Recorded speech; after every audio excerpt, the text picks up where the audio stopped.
The stress and combat fatigue were already mounting on the brave pioneers of the mighty 8th when they got the order to fly into Germany in early 1943.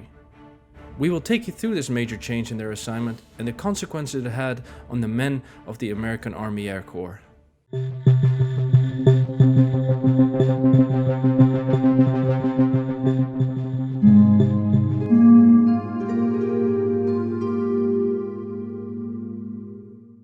The decision that would eventually turn the 8th into a true machine of mass destruction was made early in 1943 when Churchill and Roosevelt met in Casablanca. At that meeting, the British Prime Minister successfully persuaded the Americans to delay the plans for the invasion of Northern Europe until further notice. In anticipation of this invasion, which eventually took place on June the 6th of the year 1944, the Allies made plans for a combined bomber offensive with the primary goal to destroy the Luftwaffe in air-to-air combat, and to demolish the production facilities of their aircrafts. Spaatz and Harris, the highest-ranking bomber commanders, were so confident in the capabilities of their bombers that they boldly claimed that their bombers could bring Nazi Germany to its knees without even putting boots on the ground. But much to the disappointment of Spaatz and Harris, their plans had to be put on hold. The German submarines were still menacing the Allied war effort, as we mentioned in part 4 of our documentary. Make sure to check it out if you haven't seen it. If you don't want to miss another episode, please consider subscribing to our channel so you enable us to make more and better content. The 8th's attacks on U-boats operating in France continued to be ineffective. Due to the impenetrable concrete reinforced pens, heavy resistance, and accuracy problems, the Allies shifted their attention to the root of the problem: the submarine building yards of Wilhelmshaven, Bremen, and Kiel in Nazi Germany. Deep in Nazi Germany, where no American bomber had ever flown. The date of the first penetration of German airspace was January 27, 1943. The 8th met little resistance due to the fact that German air defense never thought that anyone would dare to drop bombs during daylight. In following raids, the 8th only caused minor damage to the U-boat facilities, but the High Command saw an opportunity to exploit. Their goal? To persuade the government of funding their bold plans of bringing down Germany by bombing them into submission.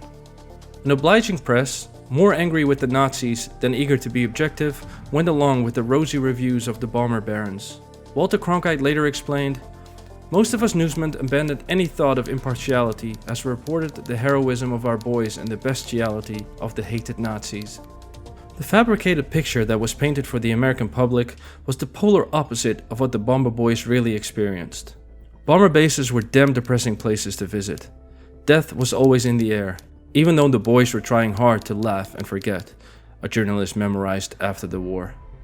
In early 1943, distressing reports of flight surgeons and Air Force psychiatrists concluded that a great number of flyers began to experience one or more symptoms of emotional disintegration: insomnia, irritability, sudden tempo flares, just to name a few.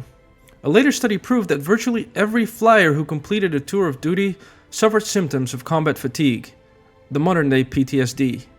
But what really stood out was not the number of men who reached their breaking point and refused to fly, but the overwhelmingly large number of those who kept flying. Most of the men of the mighty 8th had the willpower and the courage to climb into the aircraft time after time, even though they knew that chances of returning were slim. And it wasn't the hatred for the enemy that drove them into the plane. It was the love for their comrades, the group of airmen to which they belonged. In a plane, a group ego formed a bond between men. If it was strong enough, every man on board felt emotionally sustained and protected under the leadership of the pilot, which played a crucial role. The following story, which really went down, illustrates such a group ego or bond.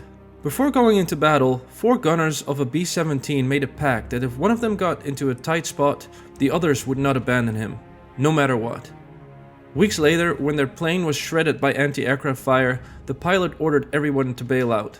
The top turret gunner, who had not entered the pact, parachuted out of the plane and later reported what happened before he jumped. Enemy fire had jammed the mechanism of the bolt turret, trapping the gunner in the plexiglass bubble.